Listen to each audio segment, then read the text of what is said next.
My name is Jacob Silver, and in today's video I wanted to continue speaking about how to play left-hand rootless voicings in a jazz style in a smooth and comfortable way.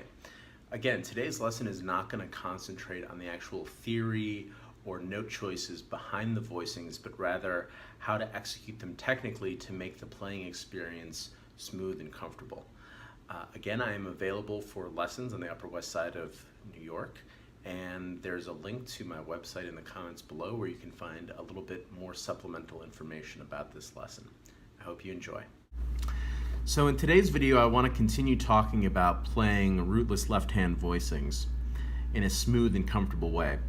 In yesterday's video, we went over some of the things to keep in mind when you're playing left-hand voicings. Just to recap, you want to make sure that your long middle fingers are not curling, because sometimes when we play in the black key area, we have a tendency to go like that.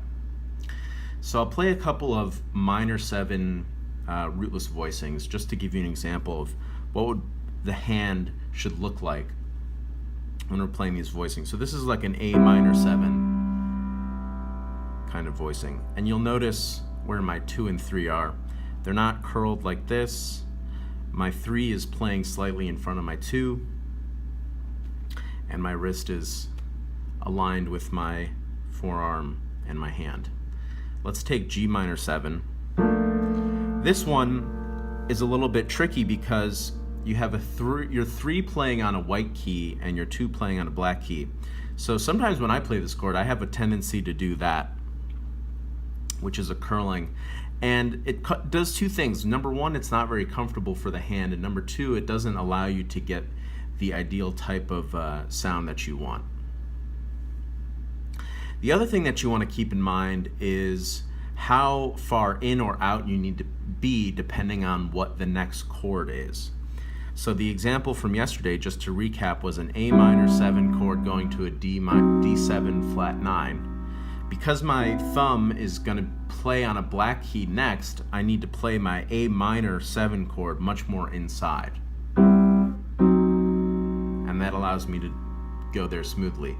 If I was playing the A minor 7 somewhere out here, it's perfectly comfortable to play the A minor 7 like that, but then I have to make a big shift inside. Now, oftentimes, when we're playing left-hand voicings, the stylistic way to play them is in a staccato manner. And one big issue that I came across in my playing was when I was playing left-hand voicings, I always had the feeling of coming up off the keys to get that kind of staccato sound, which gave me a lot of problems, and it gave me an injury because you're pulling up off the keys, which is very uncomfortable. It causes the weight to fall back, and then you lift up your shoulder or the energy goes into some other part of your body, and it's fairly uncomfortable. So you always want to have the feeling of playing down, even though it's a staccato sound, it's a staccato chord, you're still going to be playing down. So I'm thinking down, and then I'm not coming up off the keys, I'm simply riding the keys back up and resting on the surface of the key bed. Down, down.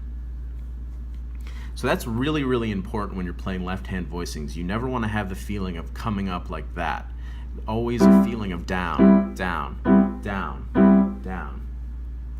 Now, let's say we want to play a series of staccato left-hand voicings, like when you're comping for a tune. It's really important that you use the playing of the first chord to lead you into the playing of the next chord. Now, what I mean by that is it's like a system of momentum. I'm going to play one chord and immediately jump to the next chord. So I'm springing off the bottom of the key bed to send me to another chord, and then sending me back. And again, it's not a feeling of up, it's a feeling of being thrown to the next chord, like you're jumping off a trampoline and going to the next chord, to the next chord. I'll show you in an example. Let's say we want to comp a little bit of rhythm changes. Now, again, for the purposes of this video, I'm not going to go over the specific voicings or what the harmonies are. I want to go over the actual playing experience of playing the voicings in a smooth and comfortable way. But just to give you a roadmap, let's say we're going to play B flat minor, or I'm sorry, B flat major 7 like this, maybe a G7 like this, C minor 7. We have two options. We could go here, we could go there. And if we go here, we'll go to an F7, and if we're here, we'll go to an F7 like that. Now, what I want you to notice is that as soon as I'm playing the B flat major chord, I'm going to be going immediately to the G7 voicing, immediately to C minor, immediately to F7, immediately to B flat major, immediately to, this is like a G7 or some kind of B minor diminished voicing, immediately to C7, immediately to F7, off, immediately to F minor, B flat 7, E flat, A flat 7, D minor, immediately to the next chord.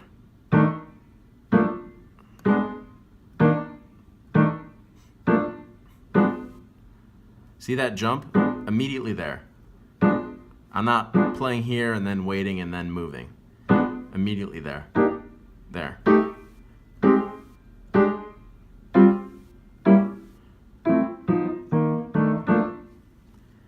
Now I hope that this gives you some helpful techniques to play your left-hand voicings in a more smooth and comfortable way. Just to recap, don't curl. Always keep in mind where the next chord is, depending on how far, to measure how far in or out you need to play on the keyboard. Staccatos always have a feeling of playing down and sending you to the next chord. So I'm on to the next, next, next, next. And I hope that will make your left hand comping a little bit more smooth and a little bit more comfortable.